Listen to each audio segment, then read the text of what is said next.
Good morning students, welcome to the next video of my native land. In the earlier video, I told you about the I gave you explanation of the first two stanzas. In this video, I will explain the next two stanzas. So the next stanza is, high though his titles, proud his name, boundless his wealth, as wish can claim. So the poet wants to say, if any person, the person about whom we discussed in the earlier two stanzas, the poet wants to say that if any person is having fame, high though his titles means his name and fame is high, proud his name, boundless his wealth, he is so wealthy as wish can claim, means a person, if he has name, he has fame, he is wealthy, that much wealthy that anyone wish to have, so wish to be.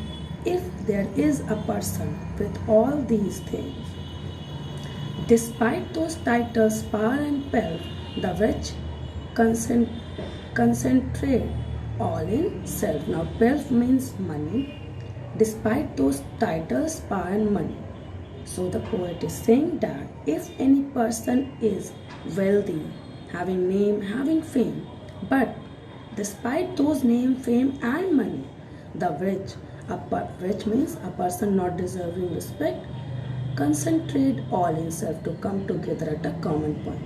So the poet is saying that be a person wealthy, having name and fame, but if he has no respect for his native land, then he doesn't deserve any kind of respect despite the fact that he is having so much money, he is having name, he is having fame.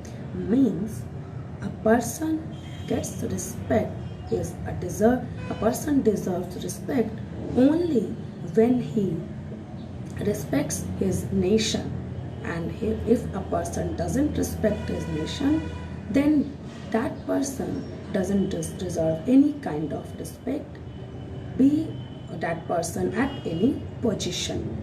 Means a wealthiest person will also not be respected if that person doesn't show respect for his own country.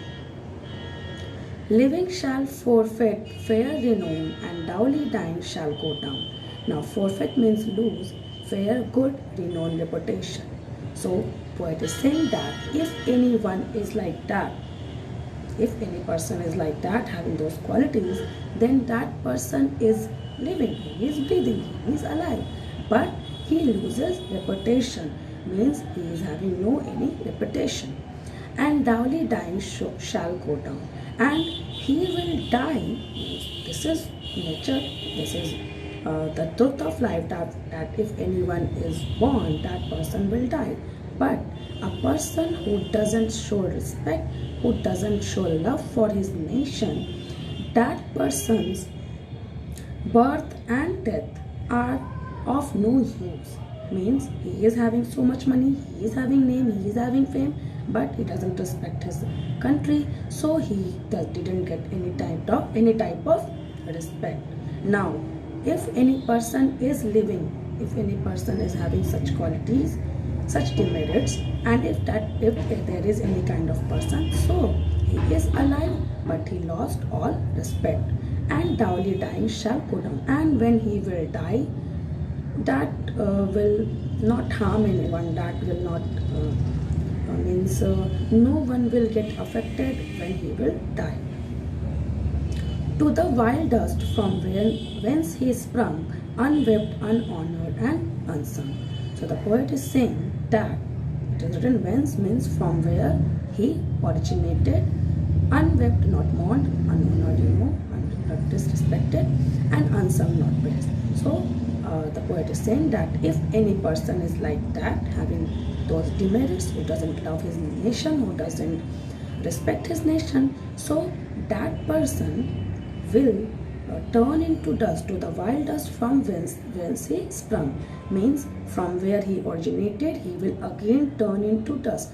This is the truth of life that I said, that if anyone is born, that person will die. So yeah, he will get mixed in the dust when he will die. But when he will die, No one will mourn for him. Unwept means no one will cry for him. No one will feel sad for him. No one will mourn for him. Unhonored, he will get no respect. And unsung, no one will praise for him. Means the conclusion of the poem is that a person who loves his country, who respects his country, that person is respectful, that person deserves respect.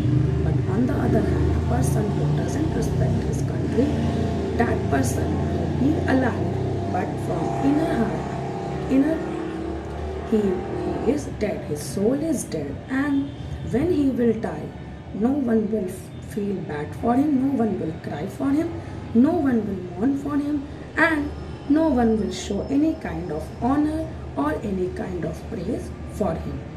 So this was the explanation of the poem. I hope you understood what is the meaning of the poem, what the poet wants to convey. So we'll meet in the next video. That's all for today, students. Thank you.